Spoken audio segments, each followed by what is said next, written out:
Welcome to the world's murder capital and Mexico's own tragedy. 3,000 dead in Ciudad Juarez alone in 2010, victims largely of drug cartels who rule the border city. These scenes are commonplace. The aftermath of killings, the funerals, and now the flight of thousands of locals hoping to escape. Mexico has helped to drive Latin America's grim descent into violence, with close to 30,000 deaths since 2006, when its president launched an offensive on the drug cartels. But most here feel no safer 4 years later. Para mí es como un cáncer. Lamentablemente. I think it's like cancer, and unfortunately, the government can't do anything to stop it.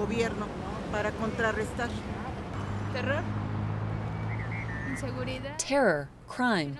You can't trust your countrymen, you can't trust anybody. You watch all this stuff on the news and you're afraid to go out in the street. You don't know if you'll come back alive. You wonder if even a policeman is going to come and do something bad to you. Corruption and violence go hand in hand across the region, fueling each other's growth. The problem with drug traffickers and organized crime is not their firepower, it's their corrupting power. That's the real problem. The combination is lethal, especially in Venezuela, which recorded 19,000 murders in 2009, making it the most violent country in Latin America, ahead of Colombia, El Salvador, and even Mexico. Brazil is trying to buck the trend with a campaign to pacify its sprawling favelas.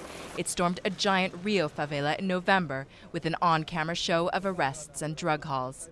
It must demonstrate it can improve security before it hosts the world's two biggest sporting events, the World Cup and the Olympics. The violence across the region has the same roots: powerful drug interests, a weak state, and widespread poverty. Experts say only deep reform and cooperation can fix it. For countries, borders are set in stone. For criminals, they're made of water. Criminals cross them as if they didn't exist.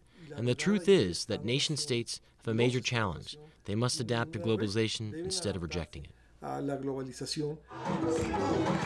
And that could take years, an investment to protect future generations from an even worse scenario.